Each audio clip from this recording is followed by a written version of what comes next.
Bien, se sancionó esta modificación en la legislatura porteña a la ley de alquileres, por lo tanto allí el inquilino no tendría que pagar en forma legal y en los papeles la comisión que corresponde a la inmobiliaria, ¿no? Sí. Pero bueno, no va a ser tan así en la realidad. Porque hubo bastante polémica en torno a este proyecto de ley que finalmente ayer fue aprobado. Muchos lo que decían es que en realidad ese costo se va a terminar trasladando al inquilino. Por eso habrá que ver cómo es en la práctica, ¿no? Bien, Fernando Muñoz, de la Defensoría del Pueblo y también allí de la atención y en defensa del inquilino. ¿Es buena esta sanción o no? Sí, la verdad que es un avance, teniendo en cuenta que hace 10 años se había legislado en la ciudad el 4,15, o sea que se pague un mes de comisión inmobiliaria. Luego hubo una serie de incumplimientos de parte de las inmobiliarias durante estos años, durante esta década. ¿Cuál era ese incumplimiento? Y que se cobraba 2 meses de comisión. Sí. O sea que no se ajustaba a la ley que había sido sancionada. Era un abuso enorme por en el 2007. Esto generó inclusive presentaciones judiciales. El año pasado falló la justicia confirmando que no se podía cobrar más de un mes de comisión. Finalmente el último capítulo es la iniciativa que ha tomado el Poder Ejecutivo y la legislatura, que votó mayoritariamente con 51 votos sobre 53, que la comisión la empiece a pagar el propietario, que es de un mes, confirmó, digamos, lo que estaba ya en ley, que las inmobiliarias no pueden cobrar ningún complementario a lo que es el arancel fijado por el registro de propiedad inmueble. Cuando uno como inquilino lleva la garantía propietaria, en general le cobran también gastos administrativos. Entonces, la ley que se votó ayer especifica que solamente pueden cobrar el arancel oficial, digamos, del registro de propiedad inmueble, teniendo en cuenta que esto son leyes de la ciudad de Buenos Aires, sí. Por lo tanto hay una cercanía con el organismo público, no se necesita gestoría, digamos. No es como en la provincia, muchas veces tiene que mandar un gestor a La Plata para averiguar. Claro. Y por último, el tema de que se haga pública, digamos, la obligatoriedad de que las inmobiliarias lo publiquen, se publique la ley, cosa de que tanto propietario e inquilino sepan cuáles son las reglas de juego. La principal crítica era la que yo decía antes, es decir, que finalmente el propietario en realidad va a terminar trasladando al precio del departamento, de la casa, esta comisión que termina pagando él. Es relativo, es posible también de que pueda ocurrir en algunos casos, pero hay una situación previa a esa, digamos, frente al fantasma que se ha agitado de que si la legislatura votaba una norma más clara respecto a quién paga la comisión, frente a ese fantasma de los aumentos, digo, hay una cuestión anterior, que es que los precios están absolutamente arreglados y fijados por el mercado inmobiliario. No hay una pauta de precio para los alquileres. O sea, si yo estoy renovando hoy el alquiler en la Ciudad de Buenos Aires, muy posiblemente me estén cobrando 40% más sobre lo que pagaba. Sí. O sea, si yo pagaba 7.000, seguramente me están cobrando para el nuevo contrato 9.800 primer mes, 15% semestral. O sea, yo estoy pagando 100% a un año.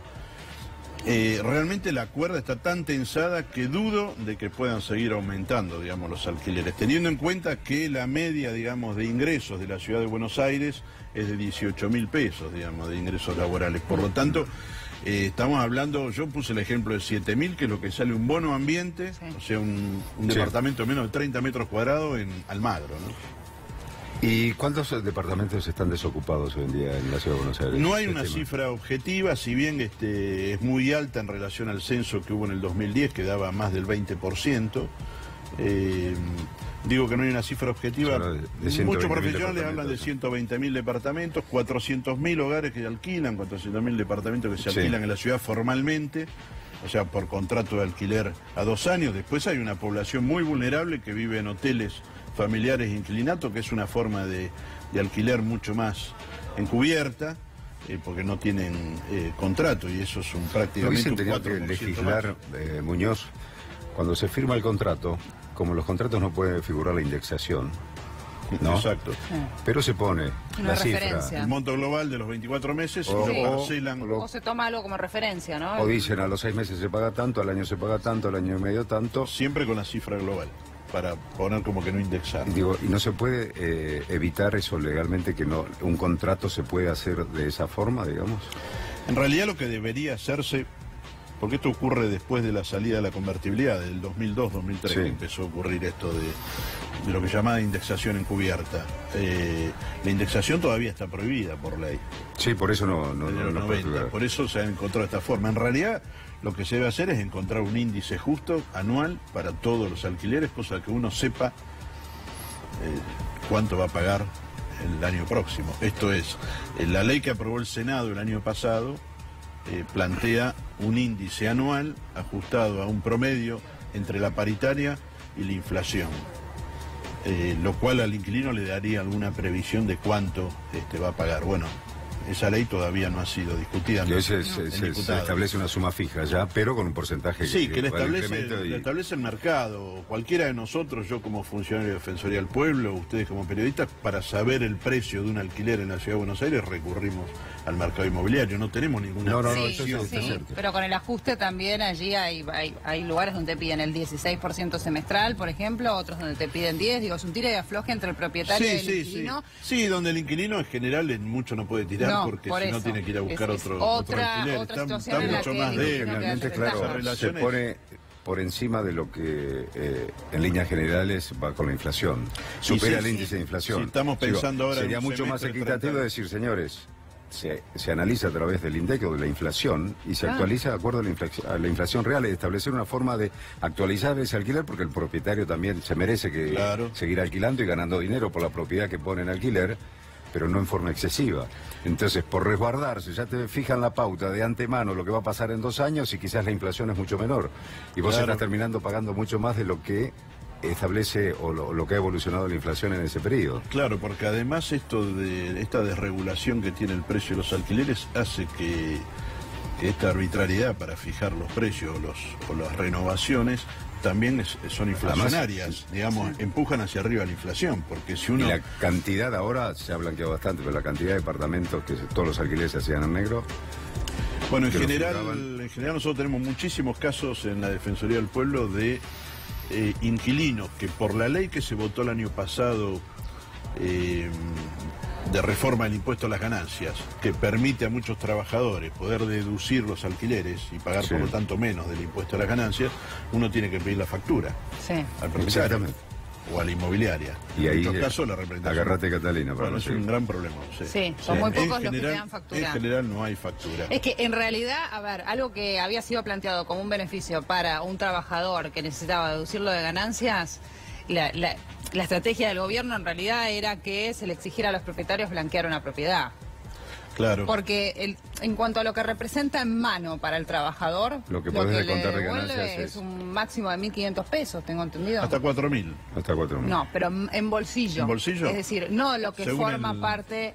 Sí. No, el tope es ese, aún alquilando, digamos, una propiedad de 20.000 pesos, lo que representa en el bolsillo, deduciendo esos 4.000 pesos como tope, 1.500 en el bolsillo. Sí, vos decís que empujaba más que nada a que blanquearan las propiedades. De las propiedades. Sí, ese es todo un tema. Sé que la FIP por lo menos ha anunciado en los últimos meses, como que antes de fin de años iba a obligar a las inmobiliarias a que tuvieran el PODNET ese que es para las tarjetas, porque hay una situación que es doméstica, pero que la sufre el inquilino todos los meses, que es llevar encima 10.000, 12.000 pesos, porque tiene que llevar el efectivo. En general tampoco quieren la transferencia bancaria, ¿no? Claro. Totalmente. Entonces es todo un problema también de inseguridad que uno siente. Ahí tenemos en unas placas la información sobre la reforma, para que los televidentes les quede así grabado la reforma concreta. Sí, ¿en qué consiste, no? Ratifica que la comisión no puede superar el 4,15% del valor del contrato, es equivalente justamente a un mes de alquiler. Aproximadamente.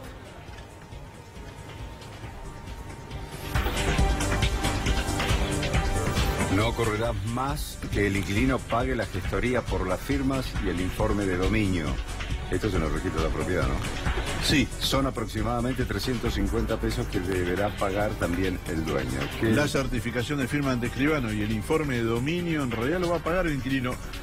La gestoría fue la manera más respetuosa y elegante de llamar a esa sobrefacturación que hay en el momento en que el inquilino va a la inmobiliaria y le dice: ¿y de gastos administrativos, de averiguación de la garantía, cuánto me vas a cobrar? 3.500 pesos te sale.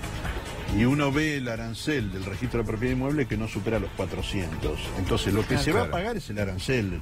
Lo que no se paga es esto llamado gestoría. Mira, le tuve que pagar un gestor, ¿viste? Por eso te cobro 2.500 pesos más. Qué bárbaro. A ver la Bueno, otra ahí reforma. sí. En todo ofrecimiento publicitario deberá aclararse que se encuentra prohibido cobrar comisiones inmobiliarias a los inquilinos. O sea, darle publicidad a la ley, ¿no? Claro. Y además el Instituto El de Instituto Vivienda... de Vivienda, si se involucrará más en el control de las inmobiliarias y dará asesoramiento gratis a inquilinos. Bueno, este último punto tiene que ver con que cuando se sancionó la ley que le permitió a los corredores inmobiliarios formar su colegio en el 2007 y le aranceló solamente el tema de la locación de inmuebles, le fijó, el único arancel que está fijado por ley es del alquiler de vivienda, los otros son libres, la compraventa Claro. o el alquiler de comercio en la ciudad. Si hay esa negociación entre las partes. En ese momento se fijó de que el colegio de corredor inmobiliario era el que iba a controlar, iba a tener el poder de policía y de sanción para los matriculados. Dada la experiencia que hubo en esta década, que de la cantidad de incumplimientos que hubo y la falta de sanciones, es que se planteó en la ley que el Instituto de Vivienda de la Ciudad también va a ser un organismo controlador, digamos, del incumplimiento de esta ley. Bien. Es un paso, no la solución definitiva. Sí, yo creo que las controversias son lógicas, pero le va a dar mucha visibilidad. Del sector inmobiliario. Ah, el sector inmobiliario, sí. Dice acá no tienen en cuenta que la gran mayoría de las inmobiliarias en la Ciudad de Buenos Aires son inmobiliarias chicas, que tienen 2 o 3 empleados y entonces ya no van a prestar ese servicio y por lo tanto van a tener que despedir gente. Es un argumento más demagógico que lo que ellos denuncian que es la ley. ¿En qué sentido digo? Realmente es noble que de 400.000 hogares, 1 millón de inquilinos de la cantidad que hay, pero bueno, de 400.000 hogares alquilados que hay en la ciudad, no le hayan hecho un reclamo a las inmobiliarias que durante 10 años cobraron el doble de comisión, a pesar de que existía una ley. ¿En qué sentido lo digo esto? Yo lo cuantifiqué en el 2015, me acuerdo, que eran más de 1.000 millones de más que se había cobrado en ese año en comisión inmobiliaria por fuera de la ley. Entonces no es noble plantear ahora de que en realidad hay un riesgo de que no sigan percibiendo comisiones porque se le está ofreciendo que se la cobren al propietario. Lo que va a ser difícil con el que ofrece la vivienda, que es el propietario, que lo puedan currar, que le puedan cobrar el doble. Ahí va a ser mucho más difícil. El inquilino, y bueno, yo más de una vez lo pagué, porque de repente dije, bueno, a mí me conviene este departamento. Claro. No, pero ¿y cómo vas a pagar el doble? Y sí, a mí me conviene, la última pago 8.000 pesos más. Al propietario no se lo van a poder hacer. Claro. Esa es la diferencia. En realidad lo que baja muchísimo es, digamos, el derecho al abuso. Es que en realidad es lo abusar que yo del otro que está en situación extrema. Es mayor el servicio extrema que se le brinda a un propietario que está buscando un inquilino que al inquilino. El inquilino de un departamento lo tiene determinada inmobiliaria. Está bien, hay casos puntuales en los que van a una inmobiliaria y dicen yo necesito un departamento a estas características y te muestran y demás. Son muy minoritarios, ¿verdad? Claro, pero hoy por hoy, con las aplicaciones y demás, todo por internet, digamos, vas viendo distintas inmobiliarias. Y el inquilino... ¿Está incrementando el solo dueños? ¿Que alquilen los dueños o no? Yo veo más que hace 2 años atrás, pero de todas maneras sigue prevaleciendo la inmobiliaria, sí. Y en la relación con el dueño ahí aparece otra figura, a veces que es la del abogado que hace el contrato, digamos, del propietario cobra también a veces una comisión.